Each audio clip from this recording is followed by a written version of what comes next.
Rasman Arif Nasution, kuasa hukum Richard Lee, mengungkapkan bahwa hingga saat ini belum ada keterangan soal penetapan tersangka kliennya, termasuk saat Richard Lee dijemput paksa oleh penyidik Polda Metro Jaya di kediamannya pada Rabu 11 Agustus.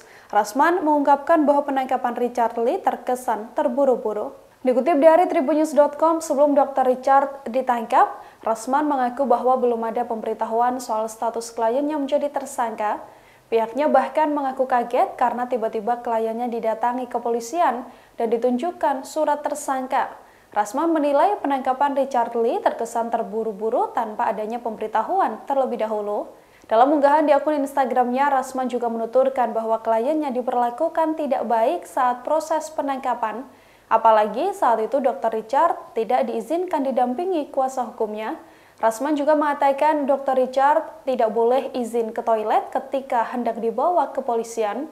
Minimnya informasi dari petugas membuat Rasman tak tahu di mana keberadaan Dr. Richard seusai dijemput paksa. Terkait penangkapan ini, Rasman tak segan-segan akan melayangkan tuntutan jika hal buruk terjadi pada kliennya. Rasman Nasution juga lantang akan membawa persoalan tersebut ke DPR hingga Presiden. Dr. Richard diketahui ditangkap karena diduga melakukan pelanggaran Undang-Undang ITE. Rasman sebelumnya mengonfirmasi bahwa penangkapan kliennya ada kaitannya dengan laporan dari Kartika Putri mengenai UU ITE di Polda Metro Jaya. Baru hari ini, terus langsung ada penangkapan. Ada apa dengan dia? Tapi kalau dia tadi menghina kepala negara, menghina simbol negara, terorisme, berbahaya bagi negara, silakan. Itu pun ada kewajiban untuk memberikan hak-hak dia. Kok sekarang tidak ada terhadap klien saya? Dan dia dibawa, saya tidak tahu. Pak Kapolri, bagaimana seorang penyidik tidak memberitahu mereka jalan darat atau lewat udara? Tidak boleh didampingi oleh kuasa hukum yang ada anggota saya. Saya tidak tahu dia di mana sekarang. Dan dia itu baru urusan pinggangnya baru sakit. Terjadi apa-apa, saya akan tuntut kalian dan saya bawa persoalan ini sampai kepada Kompolnas, Kapolri, Komisi 3 DPR dan Presiden.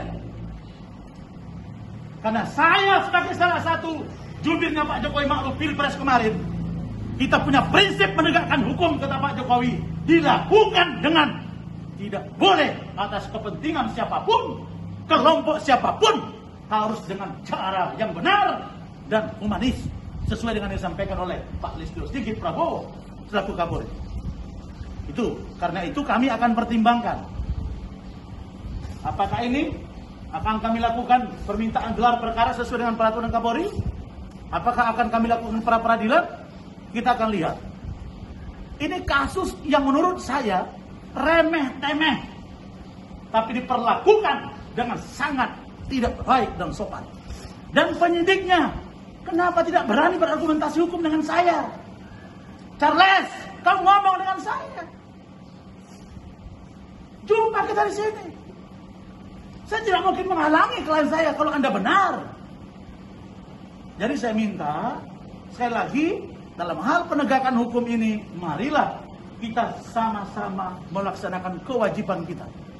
Kami sebagai lawyer punya fungsi untuk membela hak klien. Mereka fungsi penyelidikan dan penyidikan. Nanti ada penuntutan di kejaksaan dan ada putusan hakim di pengadilan. Saya kira itu. Saya nggak tahu Dr. Richardnya sekarang di mana. Anda ngerti nggak? Seorang tersangka itu wajib didampingi. Didampingi siapa? Pengacara. Bukan istrinya, pengacara. Berangkat itu izin mereka nggak? Persetujuan mereka tidak.